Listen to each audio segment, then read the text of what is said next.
सोमनाथ स्वाभिमान पर्व 1000 साल पहले हुए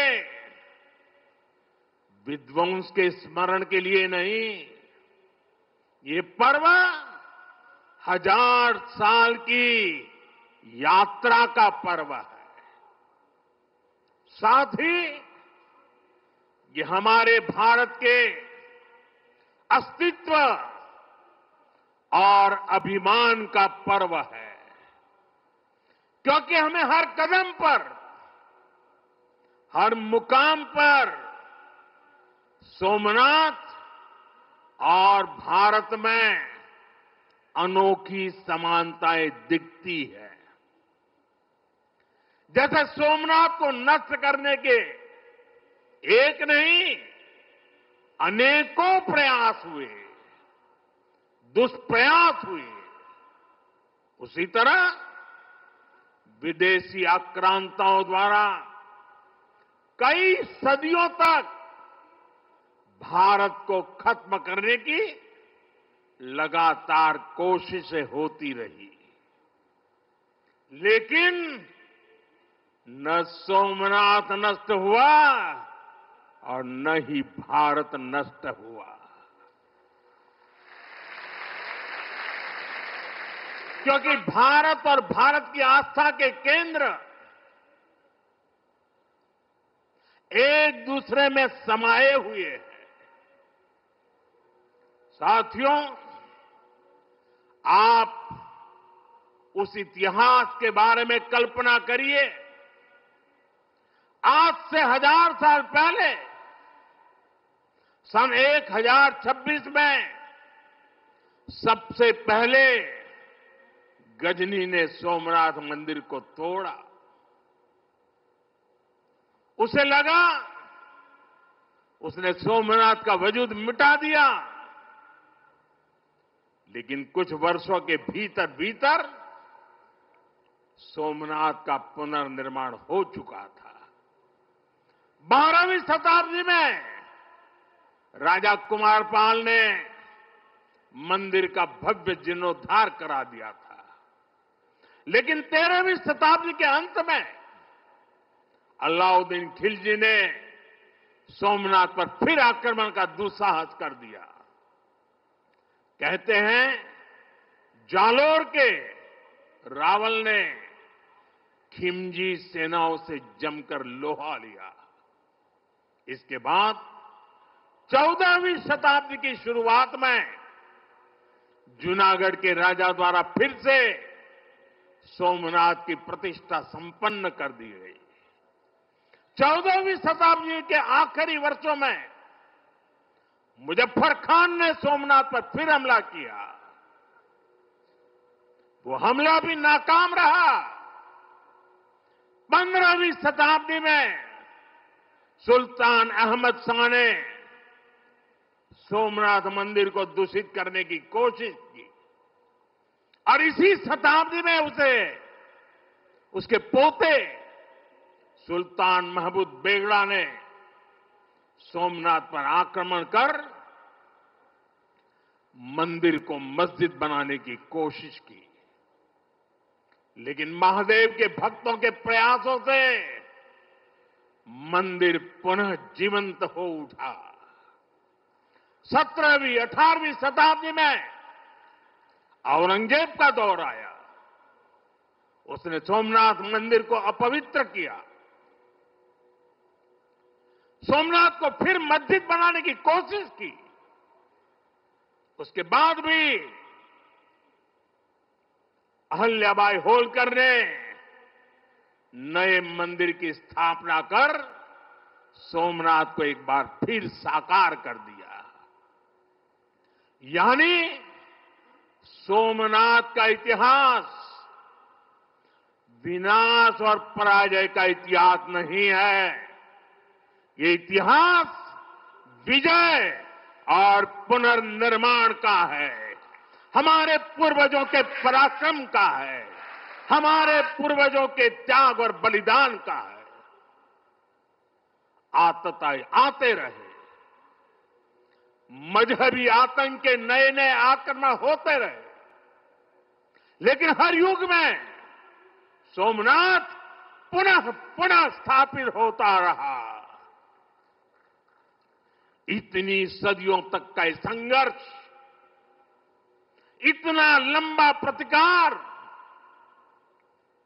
इतना महान धैर्य, सृजन और पुनर्निर्माण का ऐसा जीवन, ये सामर्थ्य अपनी संस्कृति में, ऐसा विश्वास और ऐसी आस्था दुनिया के इतिहास में ऐसा उदाहरण मिलना मुश्किल है।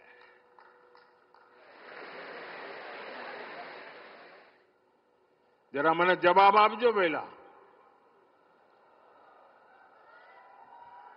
આપણે આપણા પૂર્વજોના પરાક્રમનું પુણ્ય સ્મરણ કરવું જોઈએ કે ના કરવું જોઈએ?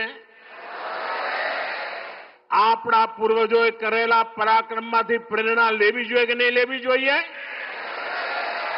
એવો કોઈ દીકરો હોય, એવા કોઈ સંતાન હોય કે જે પોતાના પૂર્વજોને ભૂલવા માટેના નાટક કરે? भाइयों बहनों, जब गजनी से लेकर औरंगजेब तक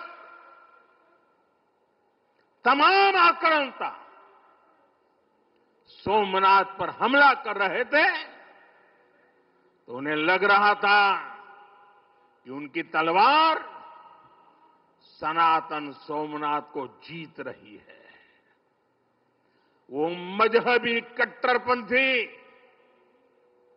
ये नहीं समझ पाए कि जिस सोमनाथ को वो नष्ट करना चाहते हैं, उनके नाम में ही सोम अर्थात अमृत जुड़ा हुआ है।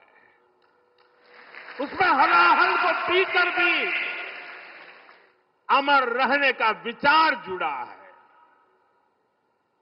उसके भीतर सदा शिव महादेव के रूप में वो चैतन्य शक्ति प्रतिष्ठित है, जो कल्याण कारक भी है और प्रचंड तांडवः शिवः,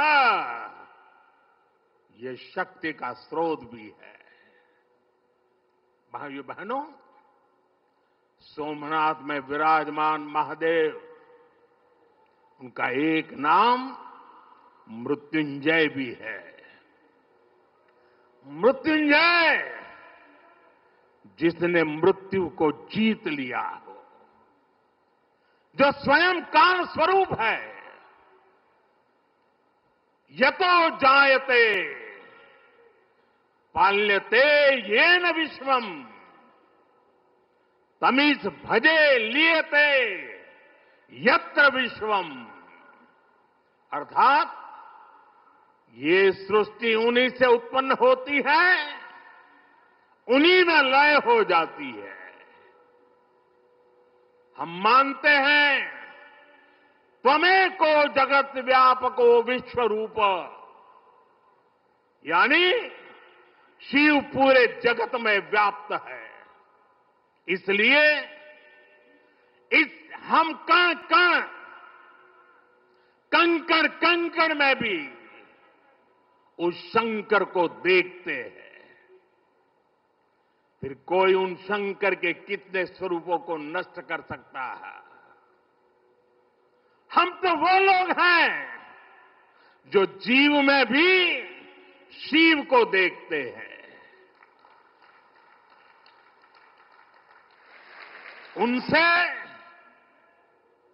हमारी आस्था को कोई कैसे डिगा सकता था?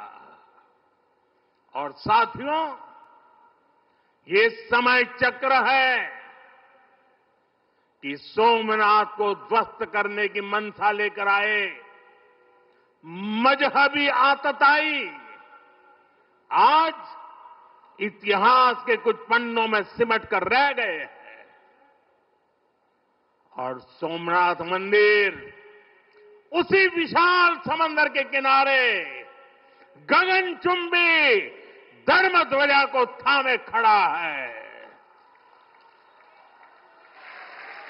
सोमनाथ का ये शिखर मानव उद्घोष कर रहा है, चंद्रशेखरम आश्रय मम किम करिष्यति वै यमः, अर्थात मैं चंद्रशेखर शिव पर आश्रित हूं, काल भी मेरा क्या कर लेगा।